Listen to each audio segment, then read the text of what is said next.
नमस्कार। इन खबर में आपका स्वागत है। जो जमीन से निकलता है और फर्श से अर्श पे पहुंचता है उसे ही तो गुदड़ी का लाल कहते हैं।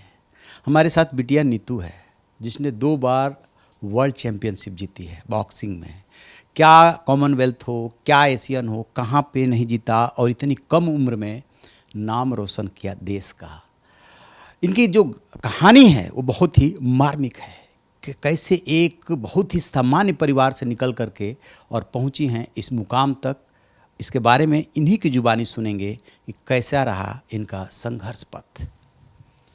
तो यहाँ तक वर्ल्ड चैम्पियनशिप में गोल्ड मेडल जीतने तक का सफ़र और स्टार्टिंग से तो काफ़ी मुश्किलें भी आई हैं। तो एक टाइम था ऐसा कि मैं नहीं कर पाऊँगी, ऐसा भी आया था। तो काफ़ी दिक्कतों का सामना किया, लेकिन उन्हीं दिक्कतों ने मुझे इतना स्ट्रॉन्ग बनाया है कि मैं ये मुकाम हासिल कर पाई हूँ। कब से ये खेलना शुरू किया? मैंने 2012 से बॉक्सिंग की शुरुआत करी थी। मैं गाँव से बिलोंग करती हूँ, तो मेरी एकेडमी गांव से 20 किलोमीटर दूर होती थी। तो वहाँ से भी उस टाइम पे गांव से जाना भी काफ़ी दिक्कत था।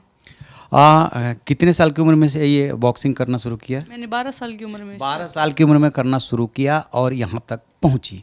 बीच में ऐसे भी मुकाम आए होंगे जैसा कि आपने खुद जिक्र किया कि ऐसा लगा कि मैं कर नहीं पाऊँगी। क्या वजह थी? सिर्फ बॉक्सिंग का जो कंपटीशन था वो या पारिवारिक परिस्थिति?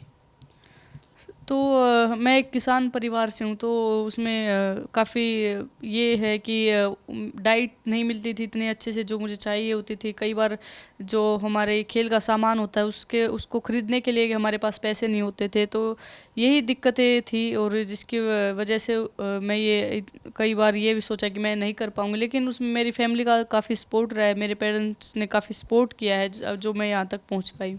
कुल अभी तक कितने साल का सफ़र तय किया बॉक्सिंग में? मुझे 11 साल हो गए बॉक्सिंग करते। 11 साल में हो गए। कभी ऐसा लगा कि काश मैं ये कर पाती, ऐसा नहीं हो सका? तो यही था मेरी लाइफ में। मैंने जब से बॉक्सिंग स्टार्ट की थी, स्टार्टिंग में इतना इंटरेस्ट नहीं था। तो जैसे जैसे पता चला कि ऐसे गेम्स होते हैं, वर्ल्ड चैम्पियनशिप होती हैं, इसमें मेडल जीतना है, तो ऐसे ऐसे मेरा इंटरेस्ट बढ़ता गया। और यही था कि मुझे अच्छी डाइट मिले, अच्छा खेलने का सामान मिले। और शायद वो उस टाइम पे जब मैंने स्टार्ट किया उस टाइम पे हमारे गांव में ही एकेडमीज़ और स्टेडियम होता, तो उस टाइम पे मैं और भी अच्छा जल्द देश को मेडल दे पाती। जब इस फील्ड में आगे बढ़ी तो कभी ऐसा लगा जैसे कि परिवार, समाज, रिश्तेदार रोक रहे होंगे, नहीं ये बेटियों के लिए नहीं?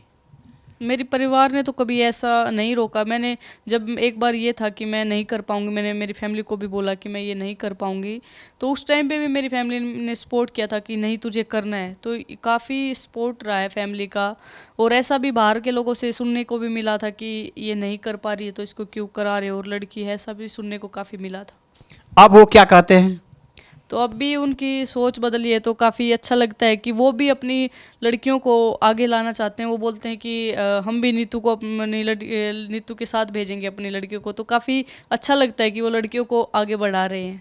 अब नीतू का सपना क्या है? क्योंकि जब आप किसी मुकाम पे पहुंच जाती हैं तो उसका अगला मुकाम दिखाई देने लगता है। तो ये एक मेरा फर्स्ट स्टेप था आगे बढ़ने के लिए जो मैंने पूरा किया है। तो अभी काफ़ी ढेर सारे मेडल्स जीतने हैं, ओलंपिक में जाना है मुझे, देश के लिए गोल्ड मेडल भी जीतना है अभी। अभी कर्णम मल्लेश्वरी के साथ आप बैठी हुई थी, उनसे उनकी संघर्ष गाथा सुनी होगी। उन्होंने ब्रॉन्ज जीता था सबसे पहले ओलंपिक में, तो उनसे इंस्पायर हुई होंगी। तो उनकी स्ट्रगल स्टोरी सुनी है मैंने। वो उस टाइम पे भी इतना स्ट्रगल करके उन्होंने वो उस टाइम पे वो मेडल जीता है। तो काफ़ी दिक्कतों का भी सामना करना पड़ा है। तो इससे यही है कि मुझे वो कितनी स्ट्रोंग रही होंगी अपने टाइम से, तो काफ़ी सीखने को मिला है उनसे।